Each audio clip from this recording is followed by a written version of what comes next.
Alright, what's good everyone? Welcome back to another video. This is going to be aimed more towards my business owners who are following the channel. And maybe they have a setting team, maybe they have one setter under their belt, maybe they have two, doesn't matter. I'm going to be talking to you guys specifically today. So make sure you strap in, buckle up, and listen. Pretty much what this is going to be about is why nurturing and why nurturing your setting team, why actually making that our top priority, training them up, make sure they're competent, all that good stuff, why that could be possibly the biggest ROI in your business. Okay, I was on the phone the other day with a business owner. He's wrapping up around 51K a month. He's doing it's like a trading offer, it's a coaching program. So, biz op, typical biz op, but the way he runs it is very good. It's very, very unique. And we just had a little back and forth because I'm in the middle of launching a new offer soon. And it's going to be more towards you guys who have setting teams, who are selling a biz op coaching or that sort of field. Okay, so one of the most ROI things you can do, the highest ROI things you can do, is making sure your setting team is on point, your setter is on point, they're dialed in, right? And the reason for that is because he told me this quote from another mentor of his. He said that if you're underneath 100K a month, there's nothing else you should be worrying about apart from booking more calls. That's it. You need to be booking more calls. They should be coming in, day out, like it's nothing. They should be coming in like water. Okay, it should be that easy. If you're not booking calls, if you're having a problem with booking calls or qualified calls for that matter, then there's something you need to look into. Like, even sacrifice in the short term. Maybe your program's not perfect. Maybe you have a little bit of a refund rate. That's fine. Obviously, you have to have good intentions with your program. Make sure it's it's good. It's the best you can make it. But refunds are inevitable. Unsuccessful, unhappy clients are just inevitable if you're gonna go grow to that scale. Maybe you have a problem with the sales.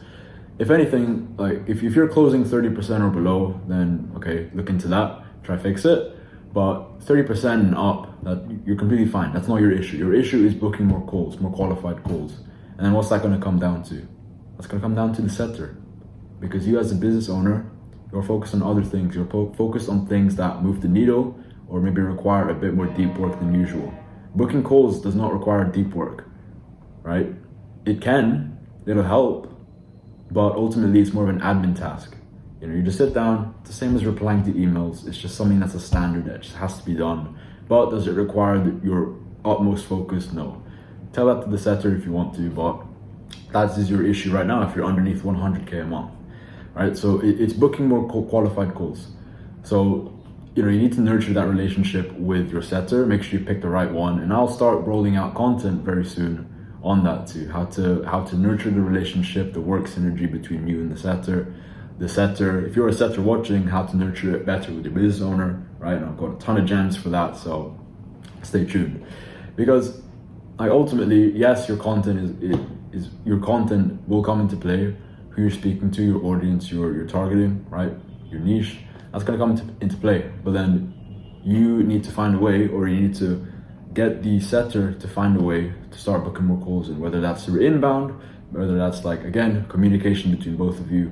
Inbound, maybe you cook up a free resource, a free lead magnet to start getting some inbound leads rolling through. Put it on your story. Doesn't matter. There's many ways to skin a cat. It could be outbound, right? So if you have a cold outbound system, you go show them that, make sure they're up to speed with it, and then make sure, most importantly, because character traits are way more important than talent, and hard work is also important. You're gonna make sure they're working hard. You're gonna make sure they're consistent. So, if you've got an outbound process, if you've got any sort of process that's proven, that's tested, or you're about to test out to start getting you more leads, more calls in, then make sure that's in place. Make sure your setter's on board with everything, okay? You need to be booking more calls. That's the simple bottom line. And that's going to come down to the setter. If that's not fixed, then no wonder you're having all these problems, okay?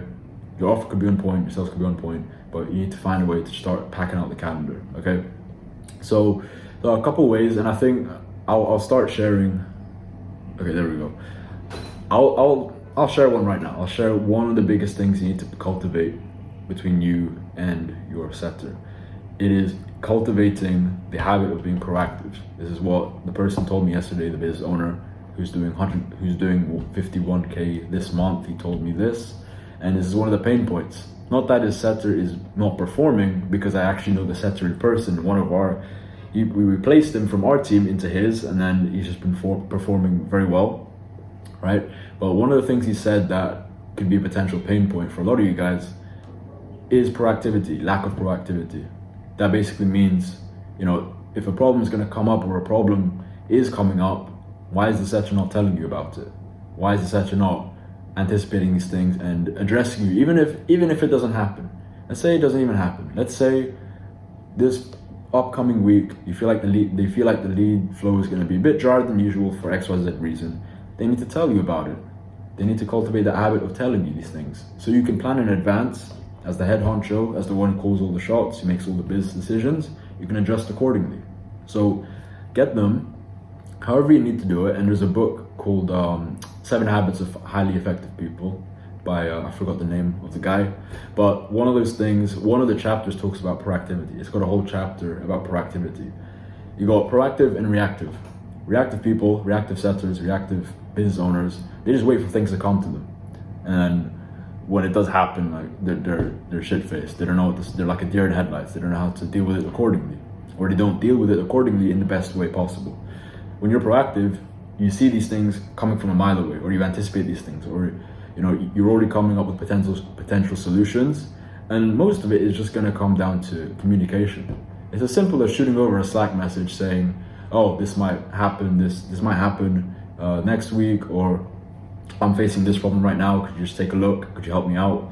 And then you as a business owner should be more than happy to, as long as they're coachable, as long as they work hard and are willing to give everything they got in this current opportunity.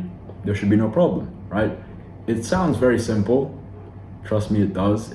But even me, sometimes I'll catch myself not being very proactive at times, like not addressing certain things, or not reporting any minor problems, or like certain conversations. Could you break down how to where I went wrong in this conversation? All these little things, it could come up in many different ways. Depends on your business, depends on what's going on right now. But proactivity is the main principle. Is like, if you have a proactive setter, if you have someone who's just going to communicate endlessly, like it's their second job, and they're just going to tell you things that might come from a mile away, even if they don't happen, then that's something to treasure. That's something to really hold on to. It's like a stock. The longer you hold on to this guy or this girl who's setting for you, and they're just like on the ball, they're proactive as hell, that's something to cherish. That's rare nowadays too, because most people will do the bare minimum. Most setters will do the bare minimum. They'll hit the KPIs and then call it a day. You won't hear from them until the next day, right? But that's what it's about. That's what it's about. If you're a setter watching this, then learn to start being more proactive. Learn to communicate more with your business owner. Build an actual relationship with them, please. I shouldn't need to be saying this. Like, even if you decide to go do your own thing, go your own way, or you change another offer, at least you have that relationship nurtured already. At least you're cool, even if you're like out the door or you're off-boarded, okay? I was on another offer recently. I had to off-board it recently because of, we're changing things up on my end. And I'm cool. Like, the relationship I've built with that business owner and his team has just been amazing. And like, I'll definitely be looking forward to speaking to them and connecting and chatting up again. If they need anything, they know where to find me. If I need anything for whatever reason, they know where to find me. Okay, so it's all about relationships, cultivating that. And then one of the things that's going to help you push that, it's going to accelerate, that relationship, that nurturing, those future networking opportunities and whatnot, is being proactive. It's just being a good person, being on the ball, not being lazy, and willing to go the extra mile, because it'll be recognized. That hard work will not go unnoticed unless you're a crappy business owner. Okay, so yeah, that's a quick video, quick little taster as to kind of what the direction of my content is going to go, just for the future. What we see, some exciting stuff is going to happen in the future very soon. So I'm excited. Make sure your setter's on point, your relationship between them is on point. Make sure they're being proactive, and then that will be, if not one of the biggest, that will be the biggest, if not, that will be one of, if not the biggest ROI things you could be doing in your business, especially if you're operating a higher level, when you're not setting your own DMs anymore and you're delegating it. All right. So hope you enjoyed this video. Make sure you like, comment, subscribe if you're new to the channel, and I'll see you in the next one.